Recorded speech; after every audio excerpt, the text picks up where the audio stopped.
People have to make their own decision as to how they want to live. If they want to be independent, it's their right.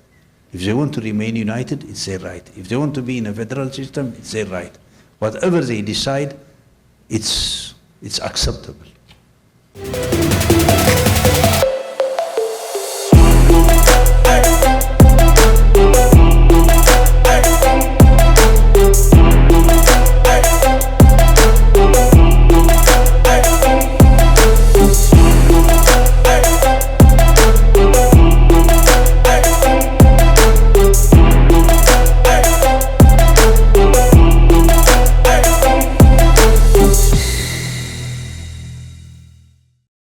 I'll deal with the central issue that you've raised, which is very important. I think everything lies on why do we treat the prisoners of war in such a manner. I think because Bach Adewale was a prisoner of war, and everything that you've mentioned is related with prisoners of war. I think if I deal with that, it might address the issues that you have raised. You have raised a very important issue. Why I say that is, this is a concern of very many people. So what happens is, treating prisoners of war, the way the government of Tigray is treating them is appropriate one. That's a correct one. Various reasons. One, within the prisoners of war, there are two classifications that we have to look. One is the criminal elements. The criminal elements have to be treated differently, meaning they have to be taken to court and they have to face justice as criminals. But most of the troops that are prisoners of war are not criminals. They're soldiers, they have fought against us, they might have killed people in the fighting, but they are not criminals. Once you capture them, once they are captured, once you take their arms, they have to be treated with dignity. They are human. Mistreating them would be doing what the Abiy regime is doing, what Isaiah's regime has been doing. It's wrong. It's wrong. Not only wrong, it's crime as well.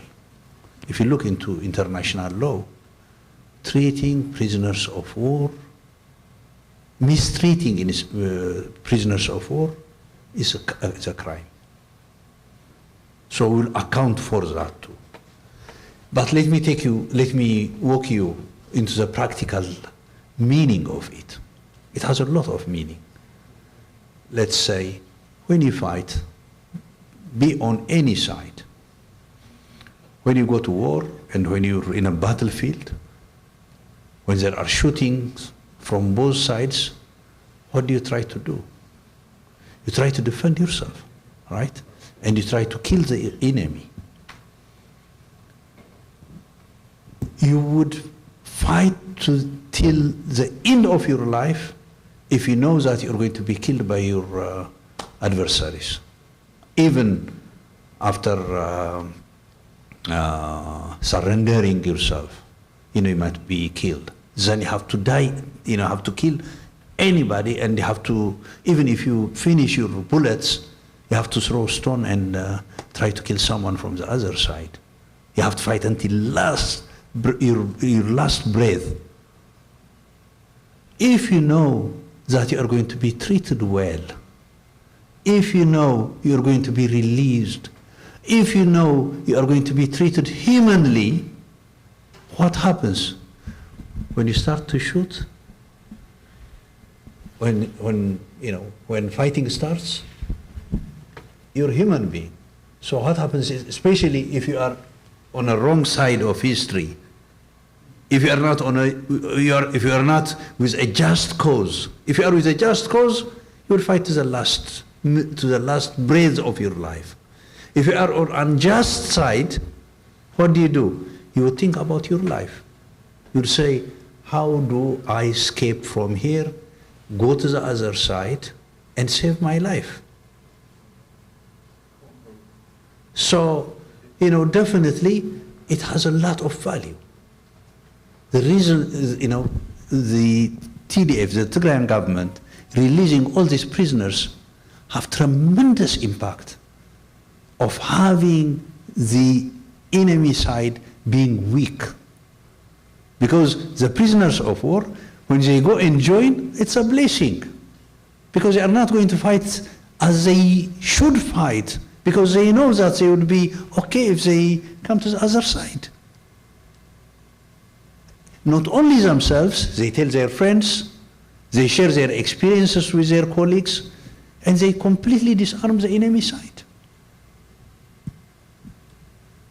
So, let me tell you, I'm emphasizing on this because it's a very important issue.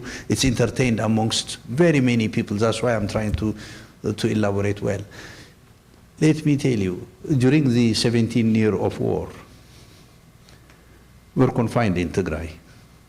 The last, since 1988, 89, towards 89, we started to operate more out of the EPDM's territory, like in Wollo and Gondar. And when we moved to central parts of Ethiopia, we were invited, as soon as we get into Woreda or into an Auraja at that time, or zone or Auraja, the adjacent Woreda would invite us to get into their territory. Why?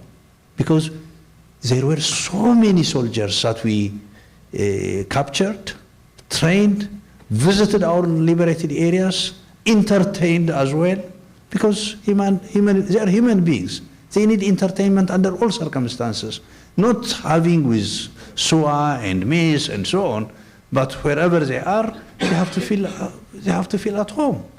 Then when they go home, they convince their people, and people would urge you to come into their territories without fighting. So it's the best thing to do. Thirdly, in the culture of Tigray, it has always been, throughout our history, we never mistreat prisoners of war. We never mistreated prisoners of war. Like, if you take during the Italian war, there were so many Italian soldiers that were captured as prisoners of war. In Tigray, they took them to Masawa and they released them with full dignity. This has been the history of Tigray. So I think we have to really see the benefits of it, and mistreating them would be crime at the same time, and we can't be criminals, and it's part of our culture as well. I think we have to take it this way, and we have to realize this is a very important weapon. If you kill prisoners of war, or you mistreat prisoners of war, imagine the war is going to be very difficult for us, because everybody would fight till the last, last breath of theirs. So it's beneficial. I'll get right back to you. Really, you had a question? Did you still want to? No? Oh, cool. In addressing Simon's one aspect of his questions, in why are we failing to understand the nature of the enemy prior to going into a very costly war, was, I think, one of the points he raised. And I concur with him on one thing. I think what happens is there are, in statistics, there are what we call types of errors, type 1, type 2, and type 1 is like when you think you are wrong while you are right, and type 2 is when you think you are right while you are wrong. So when and I'm just tying them into what was practically stated during those wars. For example, Mellis used to say, when we fell under the invasion of Isaias, he said, we never thought they would go that level of madness.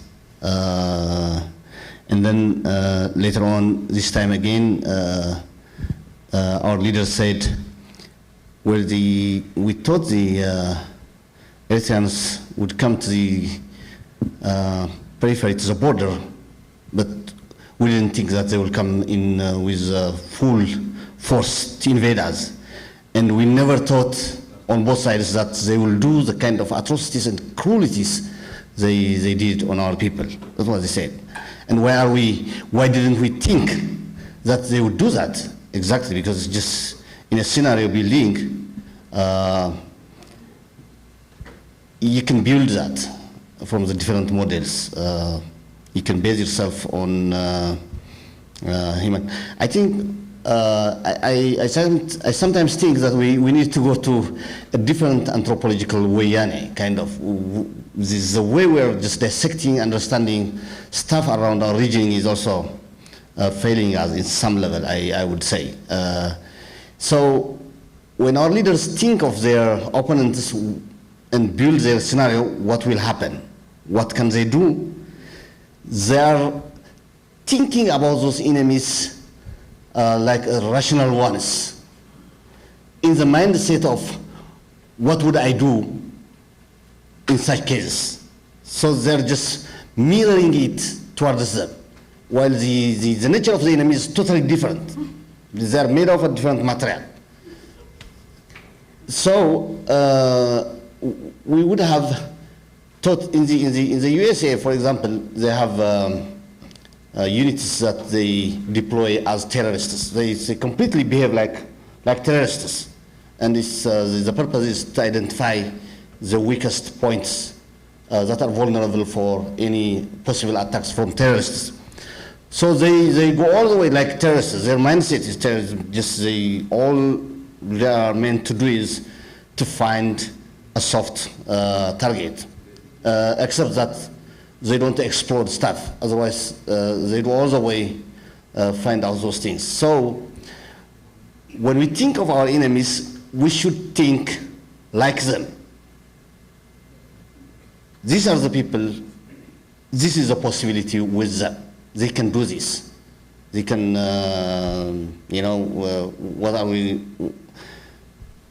what didn't they do to us? They have done all of those things. So going forward, I think we need this kind of,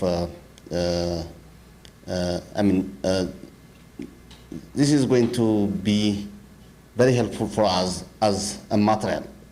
It's a shock, and we can use it on building our future. So we need to think what possible extreme level our enemies can do to us, and we have to be prepared for that, for the worst things they can do. Not for the rational man any human being can do to us, because that's what we have taught, and that's not what has happened a number of times. I just wanted to add this. Thank you. Okay. I'm going to take like a couple more questions. We've been up here for so long, you guys, and I'm very grateful, but I don't want to keep you guys up here for too long either. I'm going to take a couple more questions, and then I'll wrap it up after that. If I can just give it a shot. If I have looked at Tigrayan history, I'm not quite sure we have been very good in reading our enemies. I mean, we have to look at reality. I'm going to give you an example. 23, 24 years ago, this guy interviewed me during that war, by the way. That's how long we have known each other. I went from Asmara to Tigray through Eritrea. In Adigrat, there was a Tagadalit that I was talking to, and I said, how many soldiers do we have here? And she said, what, soldiers? Why do you talk about that? I swear to you, he's going to invade us. She thought I was crazy. I didn't know, I have no idea internally. There are certain behaviors that we should have known. Very simple, Gazabanda in Asmara. the soldier, I know this is symbolic only, had a spear going to the south, to us. And I asked my friends in Asmara, why do you have this woman putting spear into our land? I jokingly told. And this common guy said, well, you're going to get it. Really? And yet our leaders failed at one thing. They have failed to read the Eritrean mind. Again and again, by the way. Ethiopia was the only country that have won the war and lost. That's a mistake. Now, I understand they're humans, even though they're our leaders, but again, the cruelty of the Eritrean government, the cruelty of our former countrymen I think we are not very good reading. So how do we not make it happen again? I'm going to throw it right back at you. You got to learn from our mistakes and our leaders' mistake, because they did make a mistake. There were mistakes done very clearly. So instead of waiting for a nuclear to come on us, security must be assured. We must read our enemy. And by the way, I am so glad I was not a soldier because I wouldn't be that civilized. So Tigray is civilized. That's our history. Ambassador is right. When you have a soldier surrendering, you have to treat that soldier with humanity and legally. I'm not questioning that. I'm just not sure I'm that person. But we need to know our enemy. Knowing your enemy is the best security. We don't know our enemies.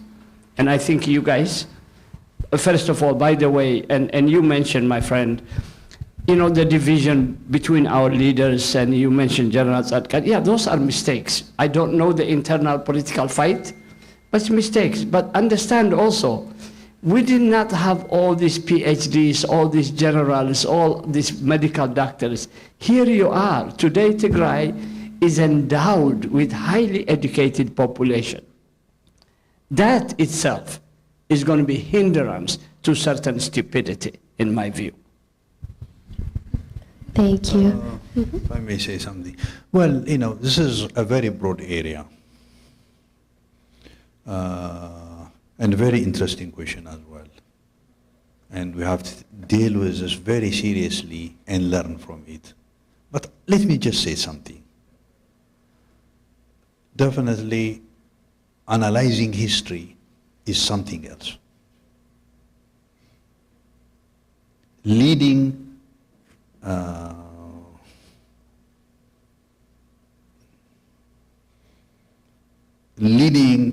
and making decision right now is something different.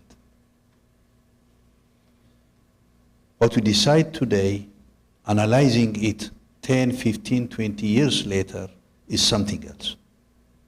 Why did the leaders decide to make the decisions that they did at that time? We have to take the circumstances. We have to take the choices that they had. Choices are not perfect all the time. As leaders, even as individuals, when we live, we don't make choices that are of the best type. What we do is we look at the different choices that we have, and we choose the best one out of the choices that we have, and we try to avoid the worst ones. That's what we do. It's a matter of choice. So what I would say is making decision on time and looking at the decision later in a different context is something else. I just wanted to bring this to your attention. With that, we can discuss the issues that have been discussed. I mean, the specific issues. For example, the issue of Eritrea, the war of 1998 up to 2000.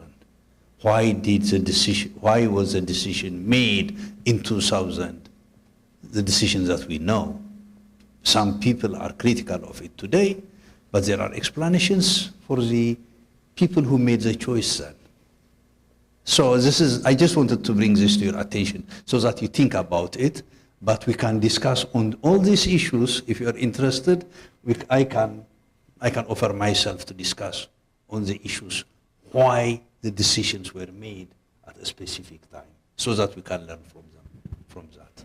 I just wanted to put a context of decision making and analysis of history as well. Thank you. Yeah. No, you actually. Okay. Did you have a question or no? Okay, the general panel, it is very educational. I really appreciate for the young generation.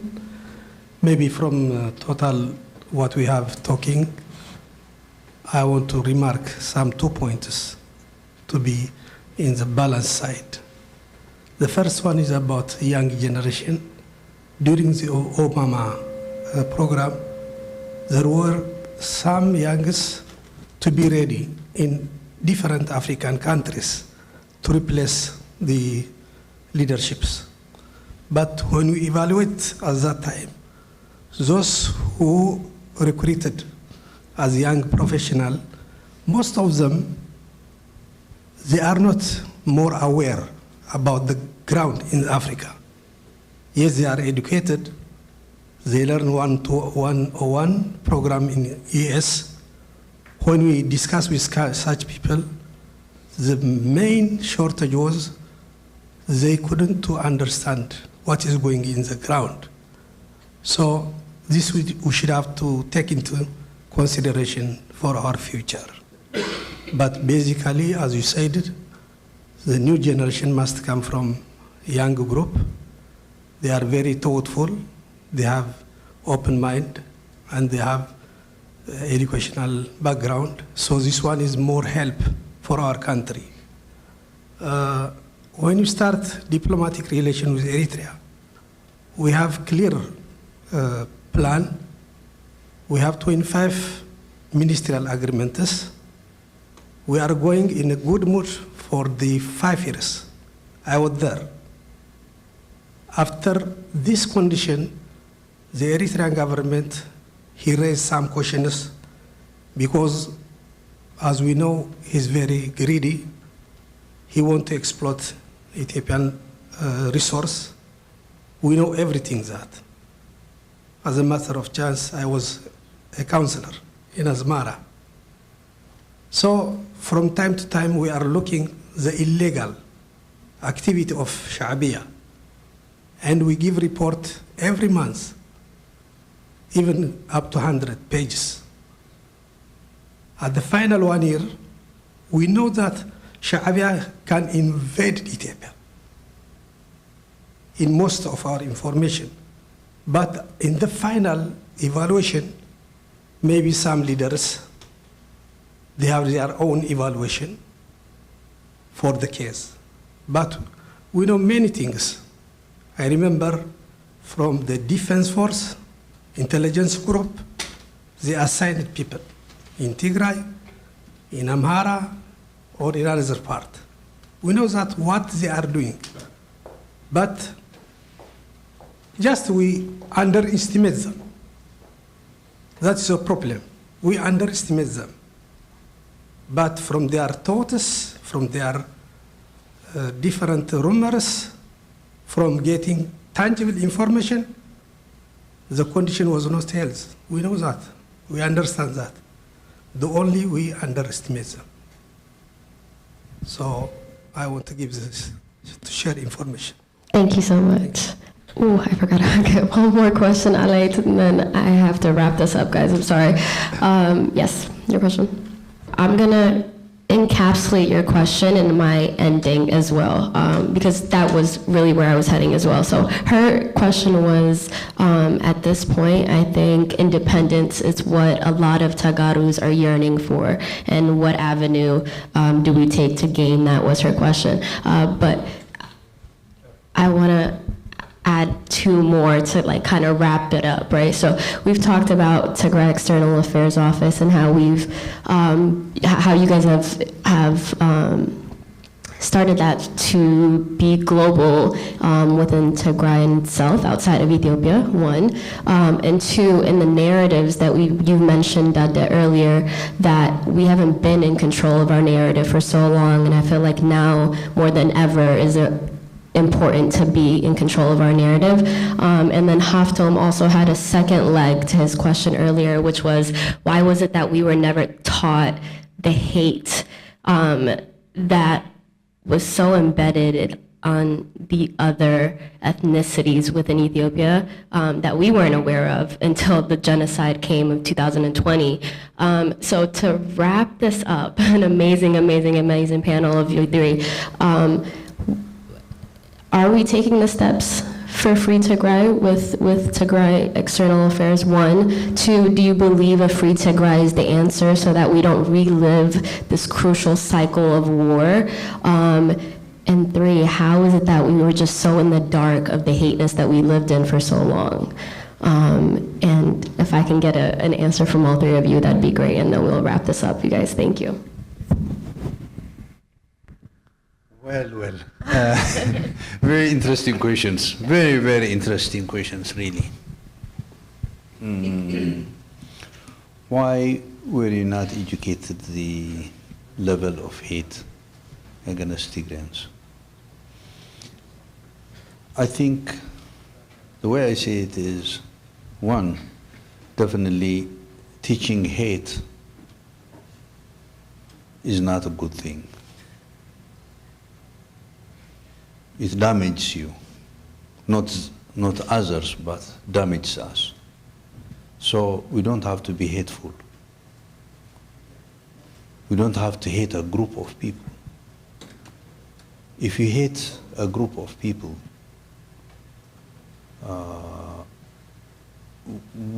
one who hates a group of people is not healthy.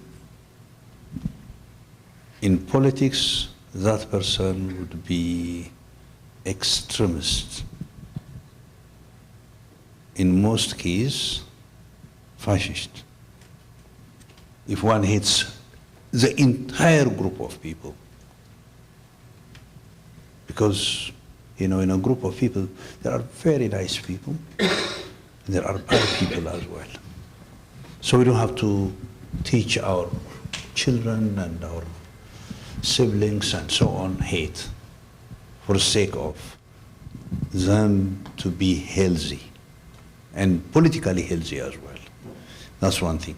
Secondly, the situation that we are in Ethiopia, as I'm sure everybody knows the history of Europe during the Second World War. Everybody has studied what happened during the Second World War and what happened in Germany and so on and so forth during Hitler. That's the kind of situation that we have in Ethiopia today. Under that circumstances, there are hate toward a specific group of people, and that hate is that hate is amplified with all sorts of media and so on. So people are swayed toward this massive narrative. So we have to see, definitely this is a challenging moment for the people of Tigray. I mean, our history, I think this is the most challenging one. The type of enemies that we are facing are enormous. It's, two governments, 3-4 governments as a matter of fact, and many forces. But we have withstood that. So what I would say is, this is a unique situation like that of the Second World War. I should stop there. I don't want to go further on that. But I'm glad that your parents didn't teach you hate. They did a great job. They made you loving people, caring people, considerate people. That's what you should be. We don't have to be We don't have to look like our enemies. We are different. We have values, and our values are correct. But when they try to destroy us, definitely we defend ourselves, not defend ourselves, we defend ourselves very effectively. So I should stop that on that question. The second one is the... It's free Tigray to answer, and are we working towards that? Well, you know, the thing is, the people of Tigray need the right to self-determination. Freedom, being an independent state or not, or remaining in the union, or forming an independent state, should be decided by the people of Tigray.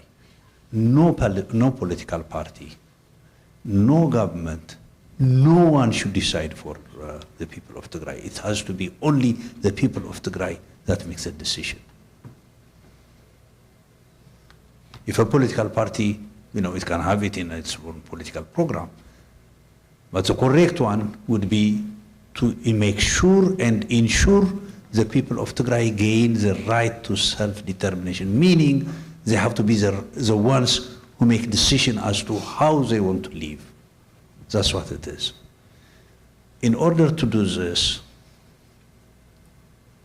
this is the correct one.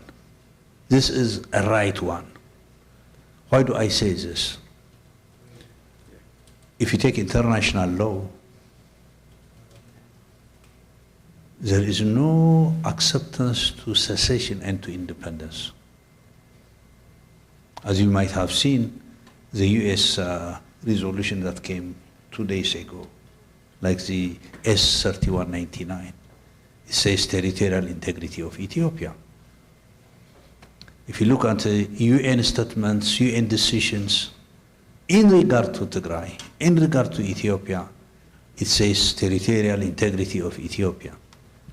This is a standard. At the same time, international law supports and accepts self-determination of peoples. Self-determination of people means people have to make their own decision as to how they want to live. If they want to be independent, it's their right. If they want to remain united, it's their right. If they want to be in a federal system, it's their right. Whatever they decide, it's acceptable. So if this is the case, putting our cause as self-determination is correct. Correct because it's the people of Tigray who have to make the decision, not political parties, not the government of Tigray, but the people of Tigray. And secondly, international law as well accepts self-determination of the people of Tigray. If they want independence, it has to be independent. And it has to be acceptable to anybody. As a matter of fact, Ethiopian constitution itself accepts self-determination up to independence. International law accepts self-determination up to independence. So how we have to formulate our cause is the struggle for self-determination. Formulating it in a different way will not have acceptance because it's not correct, which means somebody is making a decision for the people of Tigray.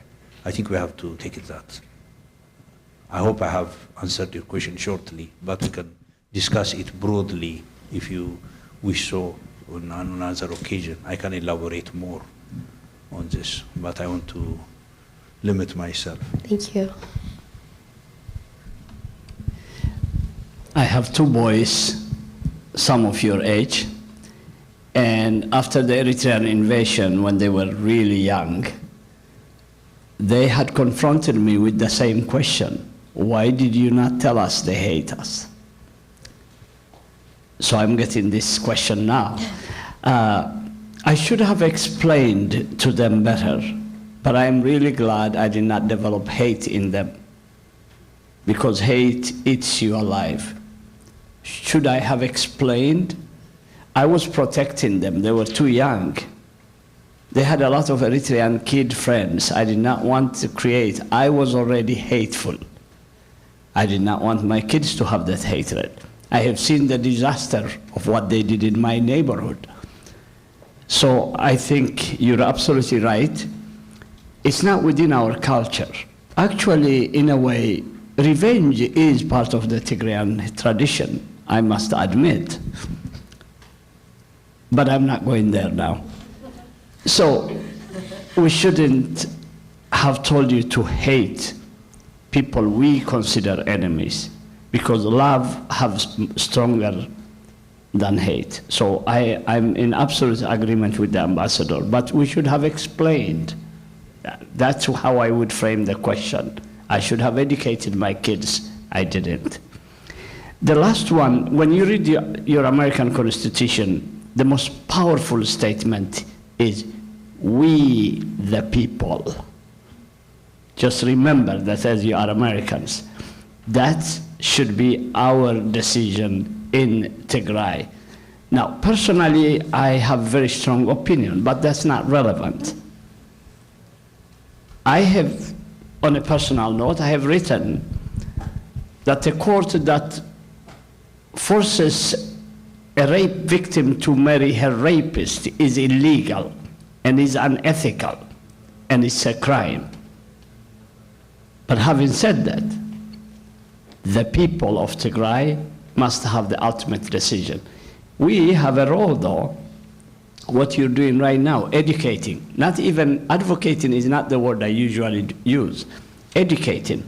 You will have some powerful decision within Tigray by starting to educate the value of independence, the value of whichever way you think. Ultimately, the people in Tigray will have to vote, and I probably hope they vote something, but that's all I can hope.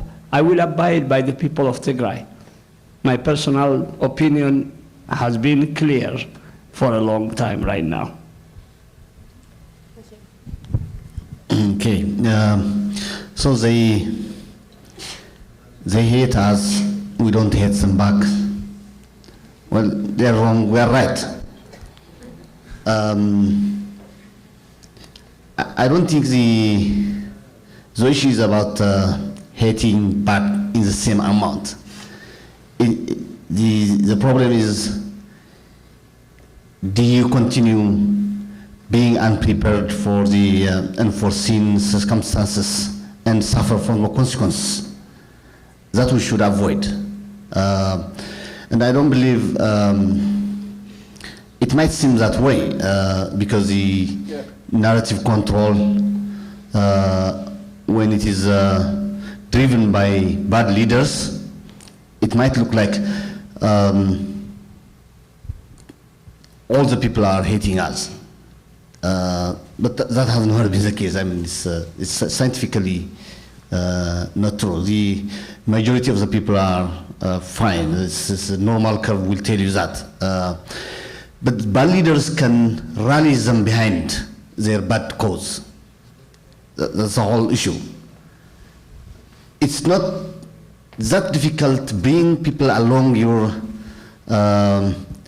false narrative and false cause, and the bad one at that level. It's not, because all you have to tell them is that they're coming at you, they're doing this, they're coming to destroy you, and then you have to rise up, and then people will go to that bidding easily. That has been the history of people everywhere.